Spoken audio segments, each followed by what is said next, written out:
This video continues from the previous. Okay, so next we get into complementary color scheme, and these are colors that are exactly across from each other on the color wheel. Now, it's a very high contrast and dynamic color scheme as a result. And so, example over here on the right, you can see red and green, the colors of Christmas, are a complementary color scheme. Now, you have to manage it so that it's not jarring. And in this example, you'll see that they managed it by adding white or black to the primary hues, but not using those hues themselves, except in tiny little proportions. For the most part, it's a dulled down version. And also, here the Mary Cassatt mix the colors themselves together to help neutralize them, balance them out. The grays you see here are a combination of red and green and white mixed together to create those grays that help create that three-dimensional value.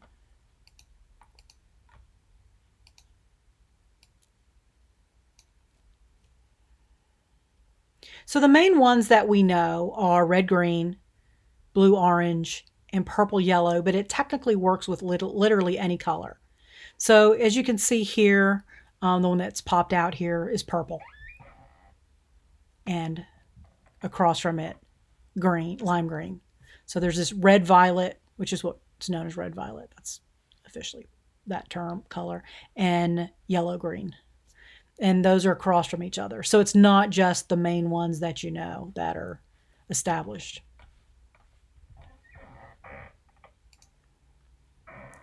So the movie Amelie, they used that red green color scheme, and you can see they darkened it, or they added black to darken the colors, or they added white to lighten the colors to manage it, to keep it from being too jarring. Van Gogh's Starry Night is an example of a complementary color scheme. And this brown that he used, and some of these other softer shades of, were a process of combining the orange and the blue together. That's what got the brown.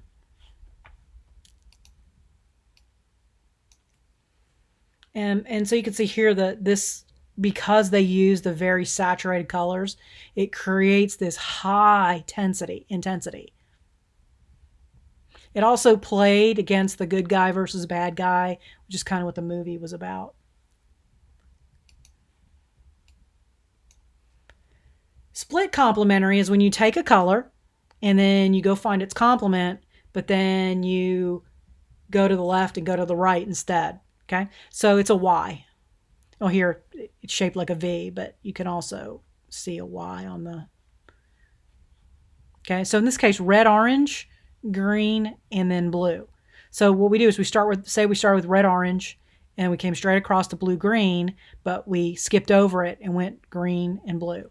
And here are some examples of what that looks like. It's hard to get this one wrong. Almost always it works. So it may be sort of your go-to one in the beginning when you're learning how to pick colors. And here are some examples. And then another example from Matisse. The genie in Aladdin's movie, 3D movie, is an example of split complementary. You see how well that works. And in this case, the blue is the dominant color, and then the red and the gold are the supportive colors. Another example. Didactic color scheme. Di means two. So we're using colors that are separated by the color in between them.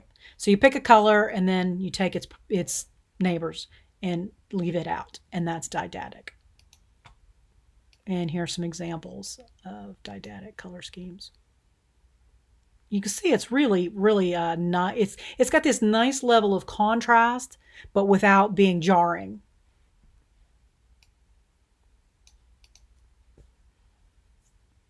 In fact, the name of this painting is Blue Green Dyad. Triadic, we're just going to put an equilateral triangle on the color wheel, and then however we spin it, that gives you your color harmonies. The most famous one that we know of is red, yellow, and blue. And you can see that example right here. That is often associated with elementary school because it's also the primary coloring colors. And here's some examples. And I love that. It's like one of my favorite ones. I think all of those are gorgeous. And here's what that looks like applied.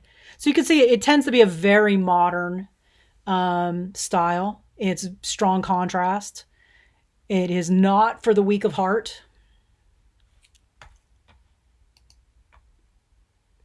And then you can see it doesn't necessarily have to be modern or bright. You can mute the colors down, and in this painting you can see how it is still a triadic color scheme. Claude Monet's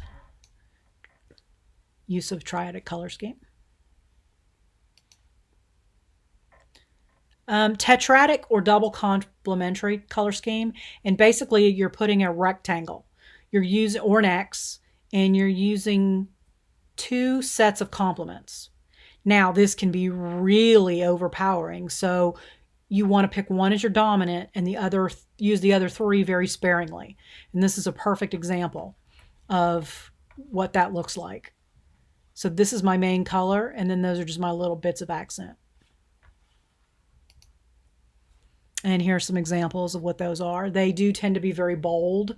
Another way to manage them is also to tone them down with black, gray, or white.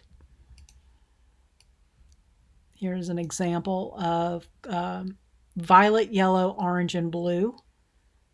And you can see it's again, the blue is the dominant. But you can see what starts to happen as these colors get almost as big as this.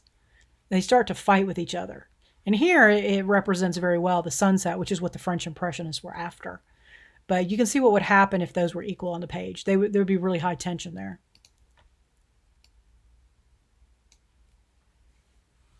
So there's a lot of opportunity for variation, but again, remember you want one to be your main color and the others to just be more supportive.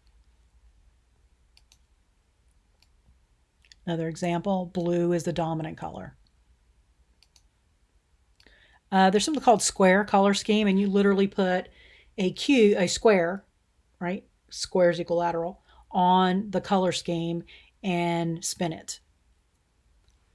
And here's an example of a photo that uses those dominant colors. Here's another example. And then these are pastels, right? So we have softened them. We have gone with the shades in here and then black so that it keeps that from being jarring. Could you imagine if you used just the hues? That'd be really intense. Great example of square or quadratic color scheme.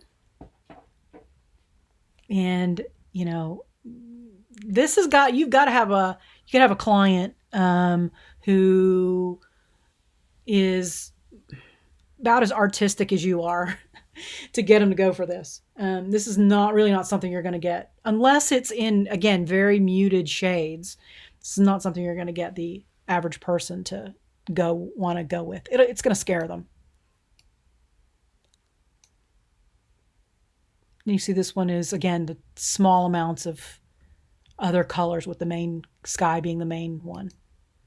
Okay, and so we have all these different color schemes, and they work. These color harmonies, they work because they're all based on science and math. You notice that? We were using shapes that were equilateral triangles. We were using rectangles they've conformed to the golden rule, which we'll get into that.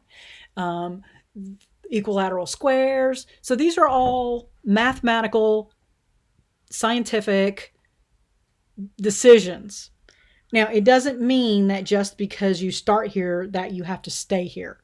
And that is something, as you start to work with color more and you start to pick colors, you'll start making adjustments just based on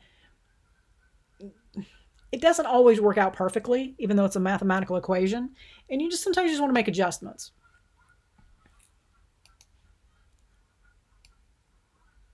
So when colors don't balance, we call that color discord. It creates a very high sense of tension. And so what'll happen is, as you see in the painting on the right, the red and the green in there are fighting each other. And so sometimes it's not a bad thing. Like, for instance, if that was a pillow or a painting on the wall, that could be a good thing because it's now created this discordant focal point, right? You could use that as a rug in a room that's very neutral, and then use little pops of color out of it. Pick maybe 2 or 3 colors out of there and use that accents around to balance the eye around the room, and that could work. In fact, I think that's a great strategy.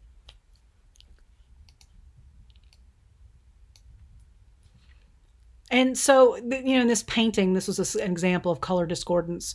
And what it did was it made her feel like she was not meant to be there. She was at a time, she was anachronistic. That was an example.